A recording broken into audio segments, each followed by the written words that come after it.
जय श्री कृष्ण मित्रों, स्वागत है तमारू अमीधारा कुकिंग पर। आज आप तैयार करीशू चाट मसालो।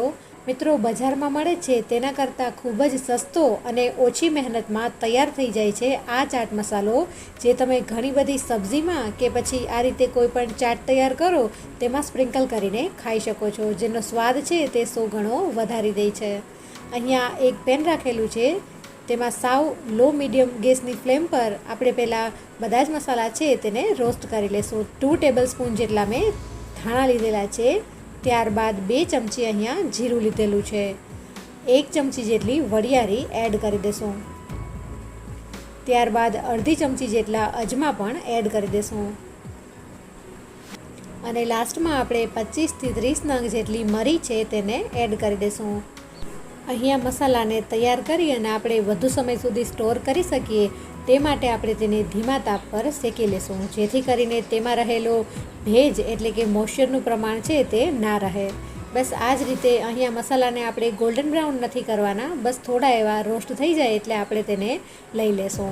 તો અહીંયા અંદાજે 2 મિનિટ સુધી શેક્યા બાદ હવે આપણે ગેસની ફ્લેમ છે તે બંધ કરી દેશું। ત્યારબાદ તેને કોઈ પણ એક પ્લેટમાં લઈ લેશું અને તેને સાઈડ પર ठंडा थवा माटे राखी देसूँ। अहीं आपणे एक मिक्सर जार लेसूँ, तेमां आपणे बीजा एक्स्ट्राना बधा मसाला छे ते आमां एड करता जशुं, जेमां सौथी पहेला हूँ अहींया 1/4 टीस्पून हींगने एड करूँ छूँ। त्यारबाद तेमां 1 चमची जेटलो अहींया संचर पाउडर एड करी देसूँ। संचर पाउडरनी क्वॉंटिटी छे ए तमे थोड़ी वधारे पण लई शको छो। त्यारबाद 1 चमची जेटલું कश्मीरी लाल मरचું पाउडर एड करेलो छे। ત્યારબાદ અહીં મસાલામાં બધા જ ટેસ્ટને બેલેન્સ કરવા માટે 1 ચમચી જેટલી શુગર એડ કરેલી છે।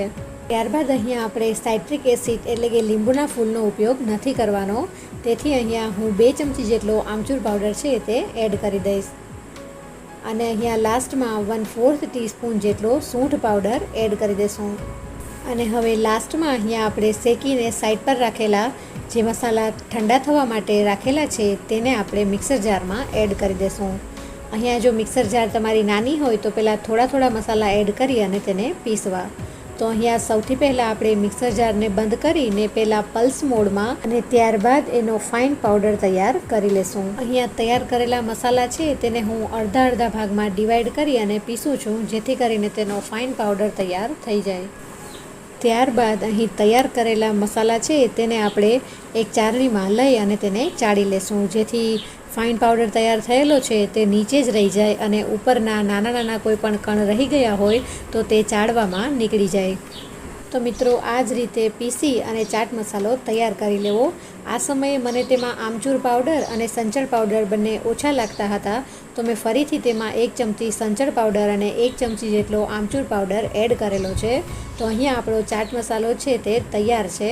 મિત્રો, ચાટ મસાલાની સાથે સાથે ચાનો મસાલો છે, પછી ભરેલા શાકનો મસાલો છે, બધા જ મસાલાની રેસીપી છે તે ચેનલના પેજ પર આપેલી છે, તેમાંથી તમે તમારી રિક્વાયરમેન્ટ અનુસાર કોઈપણ મસાલા ઘરે સરળ રીતે તૈયાર કરી શકો છો। અને હવે અહીંયા તૈયાર થયેલો મસાલો છે તેને કોઈપણ એરટાઇટ કન્ટેનરમાં સ્ટોર કરી અને તમે રાખી શકો છો।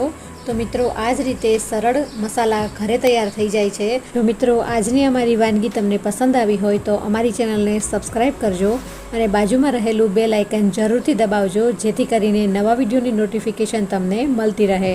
અને નેક્સ્ટ હવે તમે કયા મસાલા હોમમેડ તૈયાર કરવા માંગો છો તે મને કોમેન્ટમાં જરૂરથી કહેજો।